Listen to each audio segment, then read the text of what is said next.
Last week's message, I just think it's a great encouragement, just the way that this was broken down. And so here's what I want to do is encourage you with this. I want to encourage you to get fit this year. And I really think you're going to hear this a lot this year, these 3 points, because I think it fits with every aspect of our life.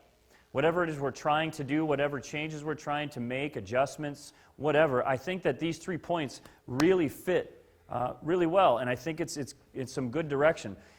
So if you were here last week and you didn't write these down, I want to encourage you to do that. If you weren't here, please get out your pen, turn to the back of your bulletin where there's a place for notes, and jot these 3 things down. This year, what I want us to do is I want us to get fit. I want us to get fit, not necessarily physically fit, but fit.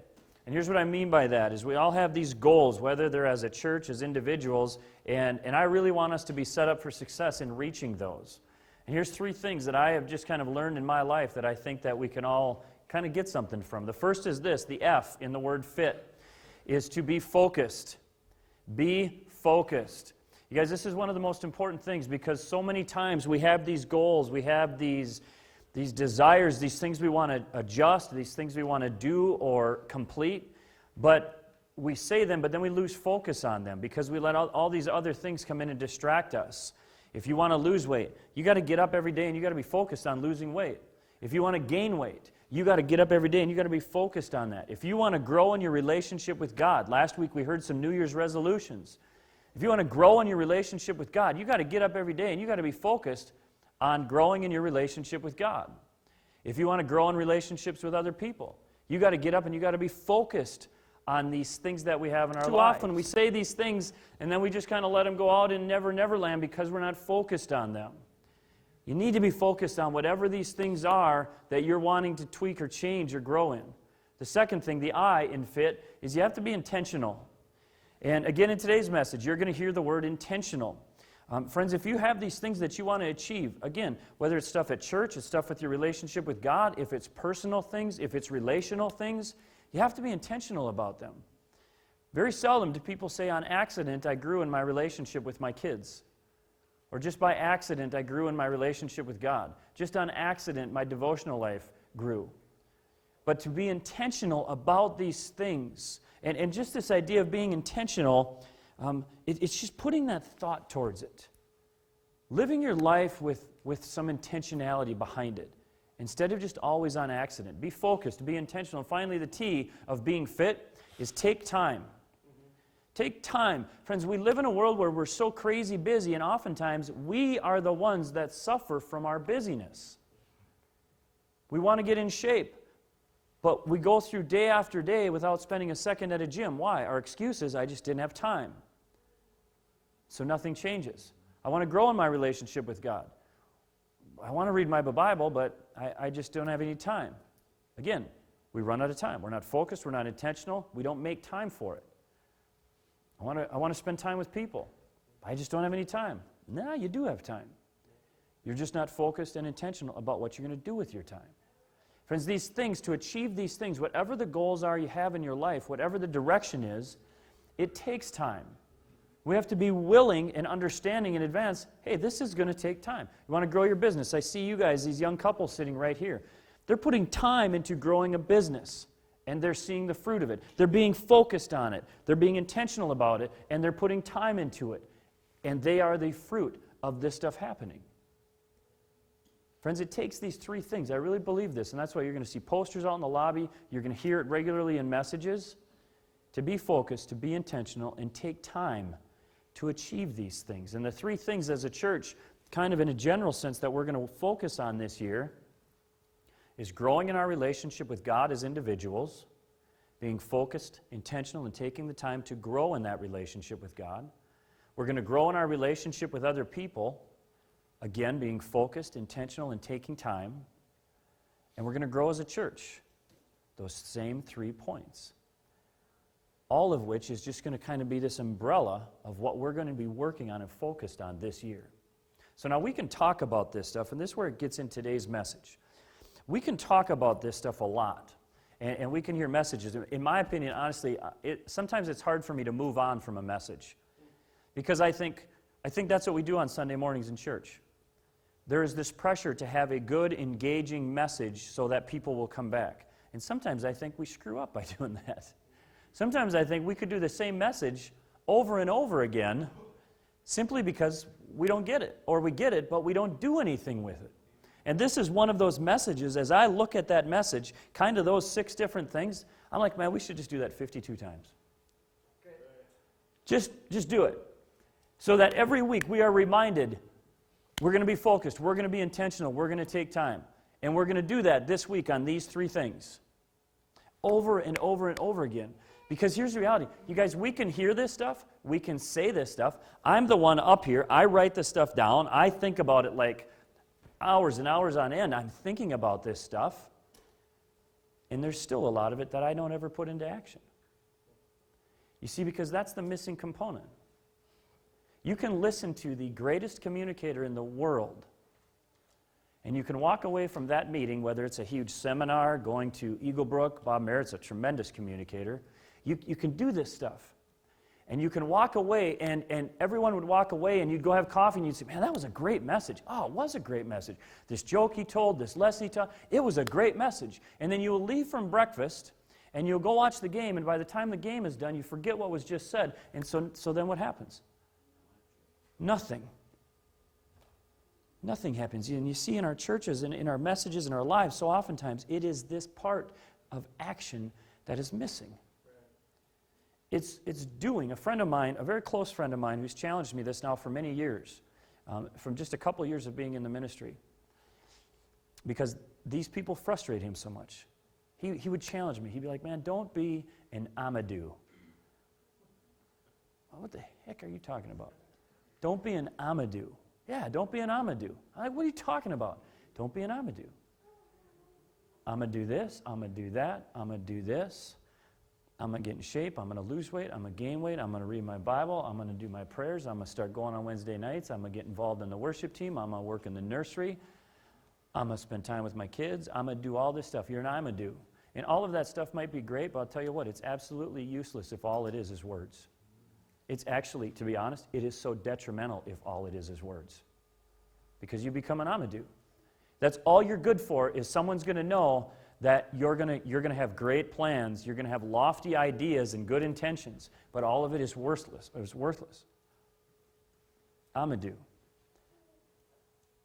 To not be Amadous, our churches are filled with Amadous.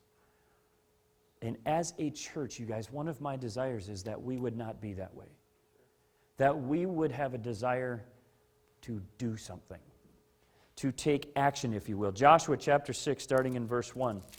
I want to read a little bit here, just so we're all on the same page. So the Israelites have been set free from Egypt. We kind of talked about that the last few months of 2015, focusing on Moses and some of that journey.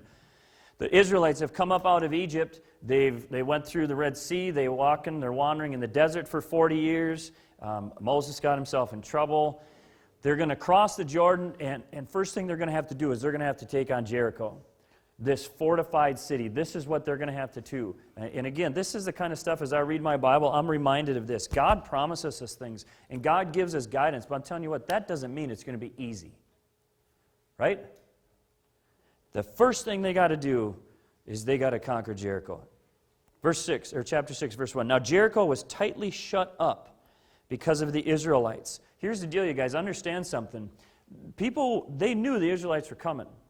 I mean, there's a chunk of people. There's over 1 million people marching across. They knew something was coming. They know they're camped out right over there. So it says, no one went out and no one came in. This place is fortified. It's locked up tight. Then the Lord said to Joshua, see, I have delivered Jericho into your hands, along with the king and its fighting men. March around the city once with the armed men. Do this for 6 days. Have 7 priests carry trumpets of ram's horns in front of the ark. On the 7th day, march around the city 7 times with the priests blowing the trumpets. When you hear them sound a long blast on the trumpets, have all the people give a loud shout. Then the wall of the city will collapse and the people will go up, every man straight in. So they got a plan, right? I mean, they're following God. They're listening to God. Joshua took over for Moses. Now Joshua's going to lead these people. God has given this instruction. They're trusting, and they're going to go for it, and they're going to do it. They got a plan laid out, and these are the instructions from God. This is good stuff, right? They could have taken this instruction, and they could have sat right there in their camp and done nothing, and those walls would have still been standing. Even though they had a great plan, and even though their plan was straight from God, God said, here's what I want you to do. Joshua could have went to the people like, hey, we're good, man. We got a plan. Let's have coffee. Let's go to D's and get donuts. We're good. Without one important piece, those walls would still be standing. They took action. They did something. And because they did something, the walls of Jericho came down. The plan was there, and the plan was good. It probably didn't make any sense to anybody, but it was there, and it was good. But if they wouldn't have crossed the Jordan, if they wouldn't have left their camp, and if they wouldn't have gone out for 6 days and walked around Jericho, and on the seventh day, walk around and scream with everything they had, those walls would not have fallen. Could they have? Of course God could have done it. God can do anything, right? But the plan they had was to go walk around them. Without the action, it wouldn't have happened. You guys, I think of all the times in Scripture where it is the action that is producing something. I think of the blind man with Jesus. The blind man who Jesus is ministering to. The blind man is there, and he's in the marketplace, and Jesus is around, and he knows Jesus is around. And what does he do? He takes action. He's, Lord, Son of David. He's taking action. He's crying out to Jesus. Why? Because he wants something different in his life. He's blind, and he wants to see. So what's he going to do? He's not going to sit there in his little spot and say, oh, maybe he'll just come by. He's taking action. Because he wants to see, Lord! He's crying out, even when people are telling him to shut up. I want to see! And his life was never the same after that. I think about Peter and the disciples in the boat as Jesus is walking to them on the water. Now, it doesn't say this, but in my mind, I think all of the disciples are seeing this. The ones that are in the boat, they're seeing this. Peter sees it, and he says, that is sweet. I want to do that. And he does it. He steps out of the boat and gets to experience walking on water, albeit for a short time. It's more than you and I have done. I wonder, though, when I think about the other disciples, how many of them sat there thinking, I want to do that, but never took the action. Peter took action. He did something. By doing something, everything changed for him. Turn to Luke chapter 15. Luke chapter 15. Matthew, Mark, Luke, John in the New Testament. Luke chapter 15. And if you're struggling through getting around in the Bible, you guys, go to the index in the front of the Bible. Look up the page number that it's on and then go to it. It's okay. It's okay. It's better to kind of muddle through a little bit than it is to never open the book. Just get in it. Dig in. Luke chapter 15. I'll tell you another thing, you guys. If you're ever feeling down and out, like you've made mistakes and God just doesn't care about you anymore, this is a great chapter to go and be encouraged by. Because it's all about lost people. Those are the parables that Jesus tells throughout this whole chapter. The lost sheep, the lost coin, the prodigal son. It's a great reminder of who God is and His character and His love for us. Luke chapter 15, this story of the prodigal son. So here it is, just in a nutshell. The youngest brother, he goes to the dad, the wealthy dad, and he says, you know what, I want my inheritance. I want my inheritance now because I want to go do what I want with it. And basically what he does is he gets his inheritance, and it's just like modern day, if I were to ask my dad for my inheritance and me going to Las Vegas. Me going to Vegas where I'm going to gamble it away and there's prostitutes and there's all of this wild living. Well, that's what he does with it. He goes and he just blows his inheritance. He just gets rid of it on all of this fun and doing all this stuff. But then he finds himself kind of flat on his face. And he comes to this realization, man, I screwed up. I'm a disaster right now. And he starts thinking, he's like, even the servants at my dad's house, they have it better than I do. He starts kind of playing in his mind what he's going to do. He's like, I think what I'm going to do is I think I'm going to go back and I'm going to talk to my dad and I'm going to ask for forgiveness and I'm going to confess that I've sinned against him and I'm just going to beg him if I could just be a servant in his place. And so he puts this plan together in his head because he wants his life to be different. He realizes he screwed up. He wants his life to be different. And so he puts this plan together. But he would still be sitting in Vegas if verse 20 wouldn't have happened. He would still be there, even though it's a good plan, and even though it's a right plan, and even though it's what he needed to do.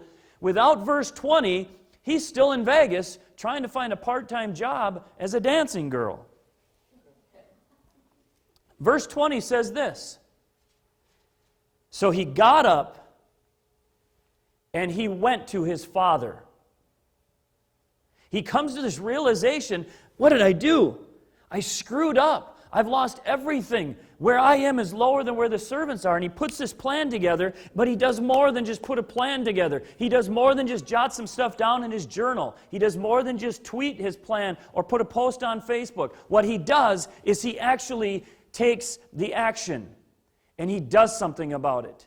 He gets up off of his little pity party of realizing he made a mistake. He gets up and he says, I'm going to go to my dad.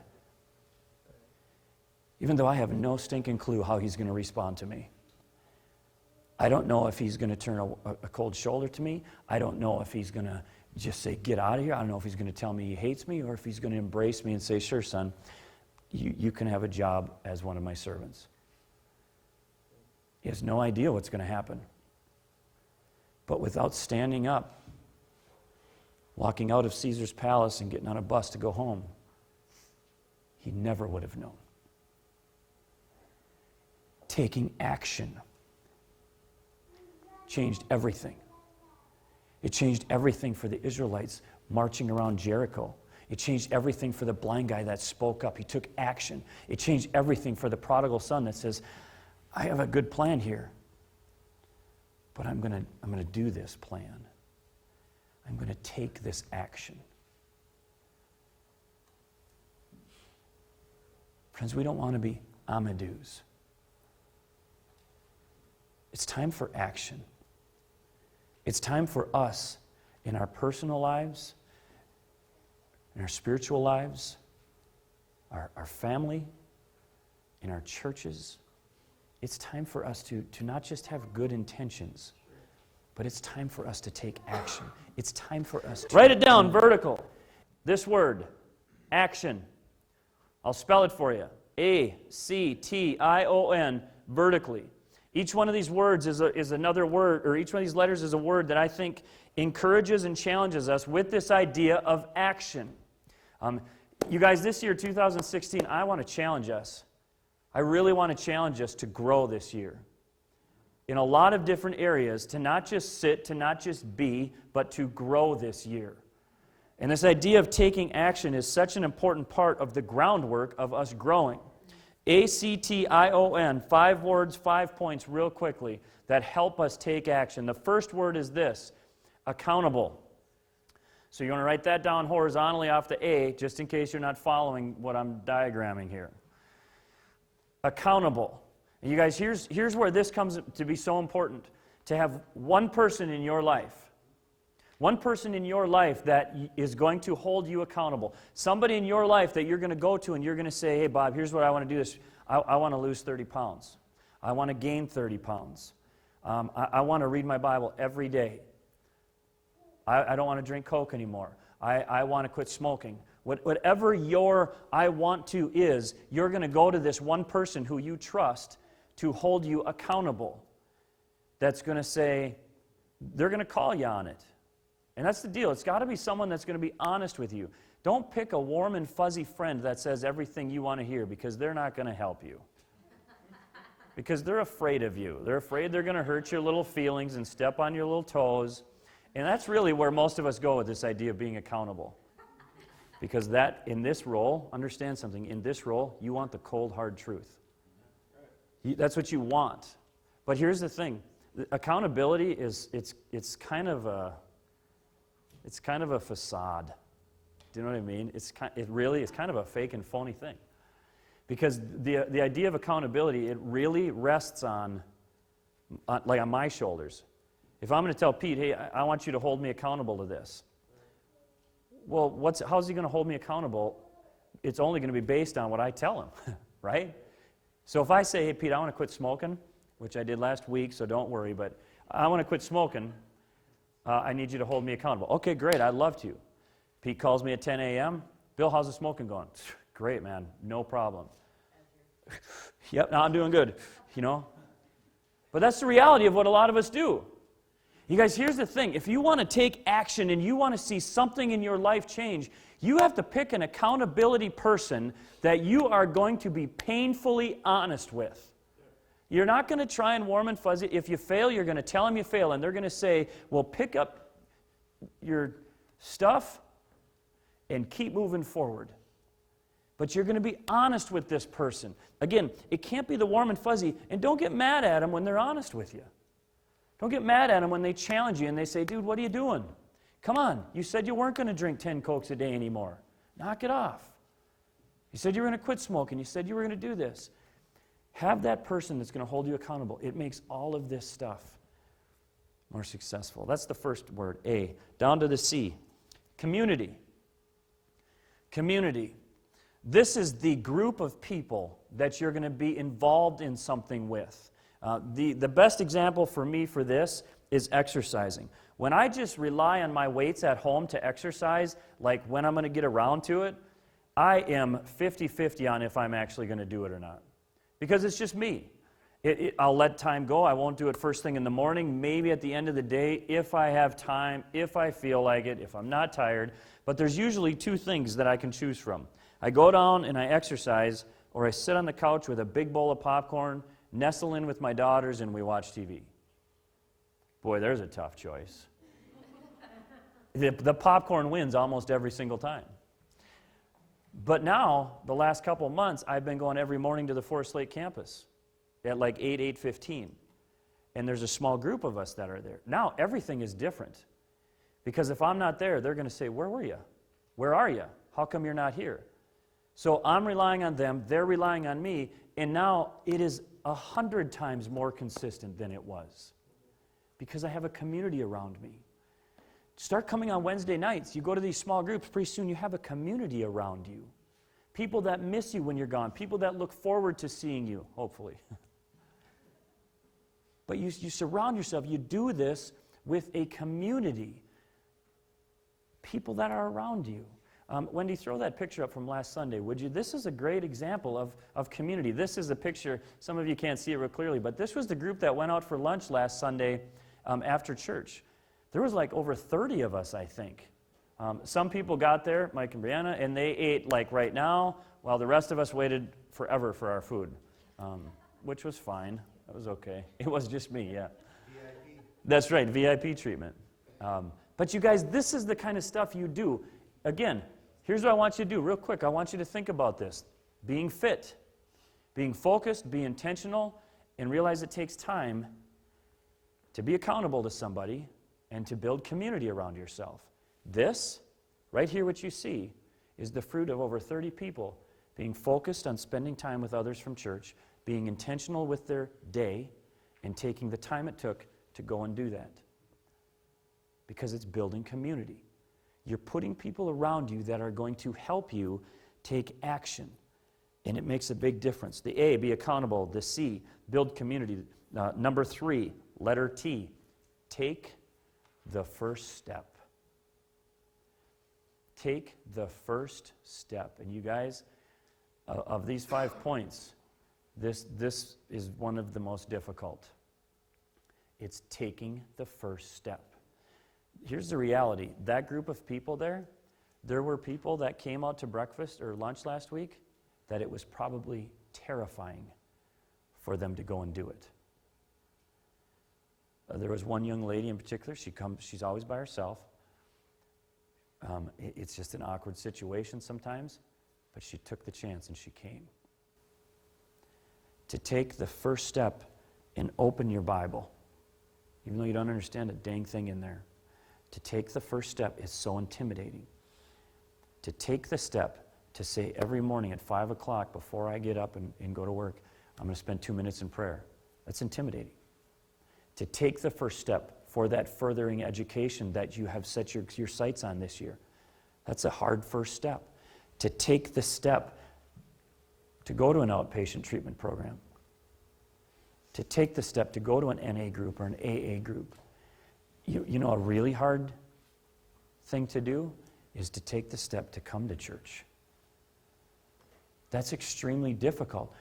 But you guys, you've heard this quote numerous times. A journey of 1,000 miles starts with the first step.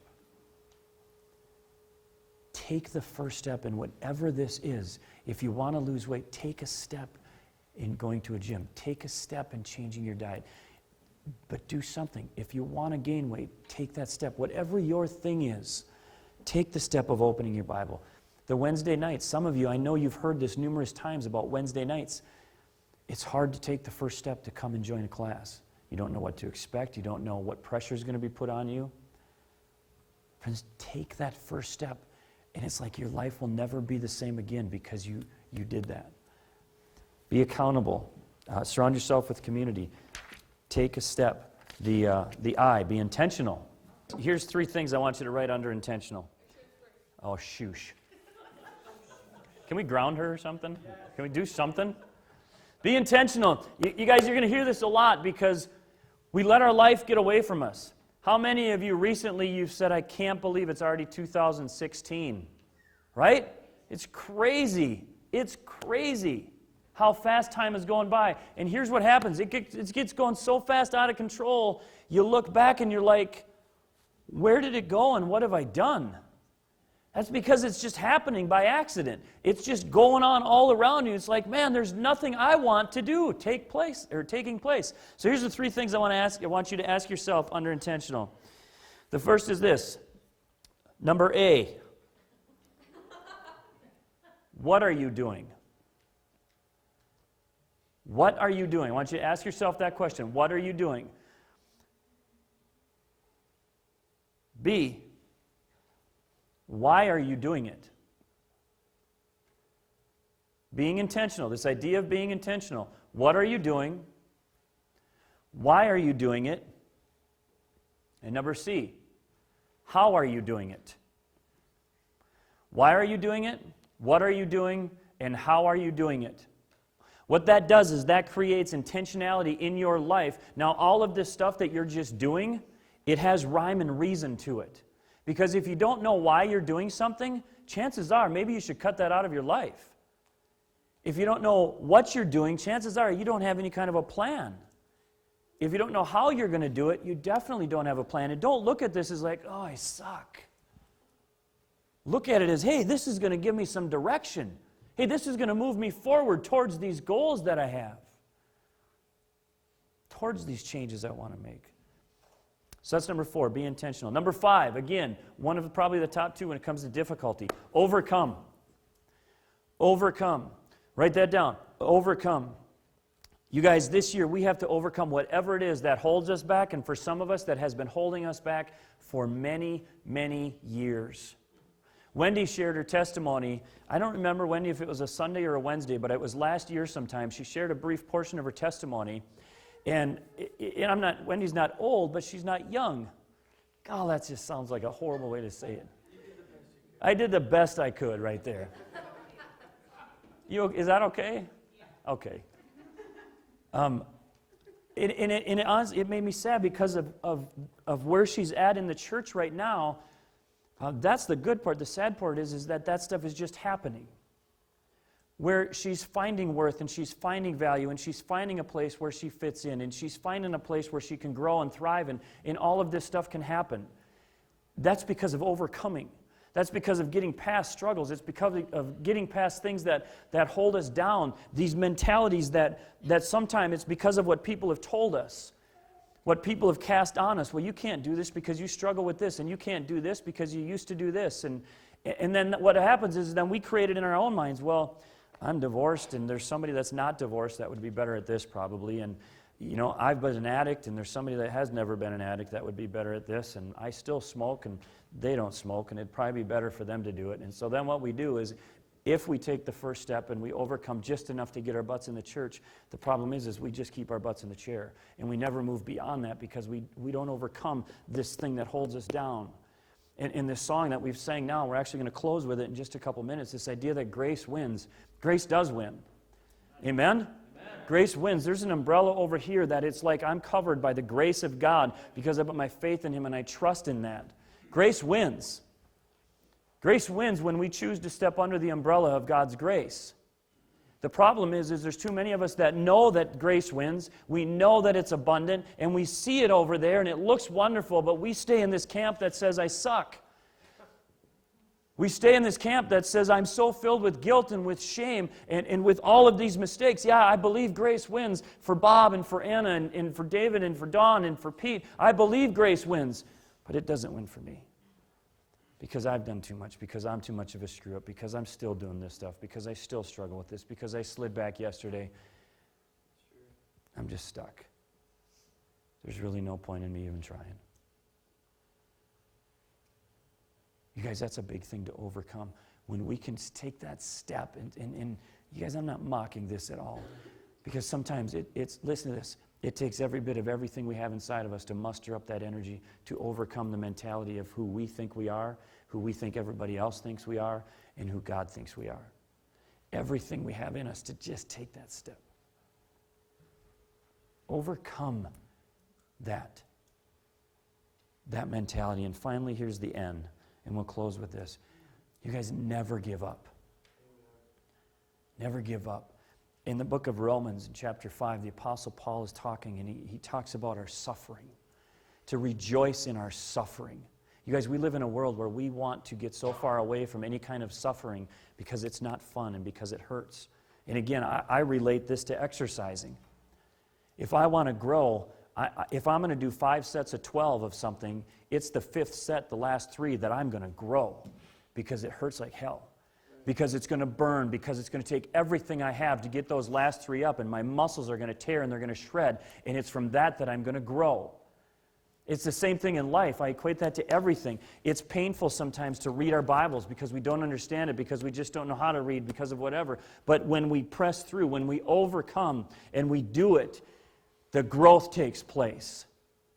When we push ourselves, when we don't run from the suffering and run from the pain and run from all of these things, when we never give up and we don't let that stop us and we persevere through it, everything changes.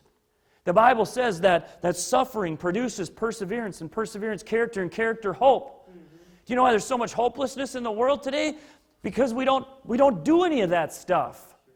We run from any kind of difficulty. As soon as we bump up against something that's uncomfortable or that stirs something, we run. As soon as it hurts a little bit, we run. We want to exercise. As soon as we're actually putting tension on our bodies, we quit. Because it hurts, because it's uncomfortable, because it's scary. Friends, never give up. Never give up. You guys have all seen these different quotes. Failure is only failure when you fail to stand back up again. Expect it to hurt. As you go into 2016 wanting to grow in these areas, desiring to have growth, spiritual growth, mental growth, physical growth, social growth, expect it to hurt. Expect it to be difficult. Expect there to be challenges and suffering. But expect there to be perseverance. Expect your character to grow. See, here's what happens, is when you stick to it and you walk through that and you lift that 100 pounds, even though it hurts, the next time you're laying under that 100 pounds, you know you can do it because you've already been there. As we walk through things in life, it's the exact same principle. We walk through them again, and they're not so intimidating this time because we didn't bounce off of it and run. We persevered through it. That gives us hope that we're going to continue to do that.